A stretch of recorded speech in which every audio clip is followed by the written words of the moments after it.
Tapping. My name is Thomas Brown. I'm writing this one-time dream journal because I'm not sure where the dream ends and reality begins anymore. And this is my last effort to separate the two and regain some notion of mental peace. I awoke that night in a panic. I wasn't in my home anymore. I was in a small, dimly lit room. The floor made of solid concrete, the walls constructed sturdily of red brick. It didn't take me long to notice the man, seated not even a foot away from my chair. His haggard frame, clothed in what looked like a grimy suit, was slouched just in front of me, his head down so that I couldn't make out his features. It also didn't take long for me to notice that I was bound to the chair by tight, sturdy ropes.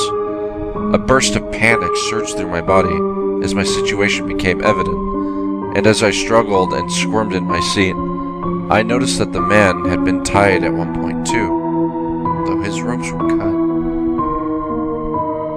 Was he dead? Was I next? I struggled for a few minutes longer, but stopped and stared across the room in fear as I heard the lock of a heavy metal door that I'd not seen before click. Inside stepped a woman, tall and lean, clad in a stunning black dress. What I could see of her looked perfect, but her head seemed to tower just out of reach of the ambient light. I couldn't see her face. She crossed the room at a painfully slow pace towards the slouched man's chair, and eventually rested her hands on the back of the chair, her long red nails tapping a light rhythm on the back.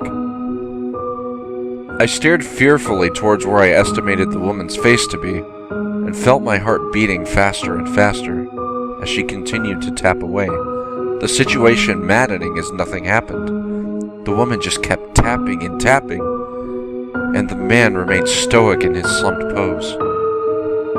Finally, I blurted out, trying my best to sound authoritative, but all that came out was a meager, fearful, "What do you want from me?"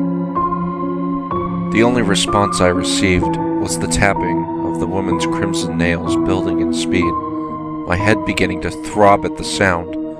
I began to scream as the sound pierced my eardrums, impossibly loud as the pace built and built.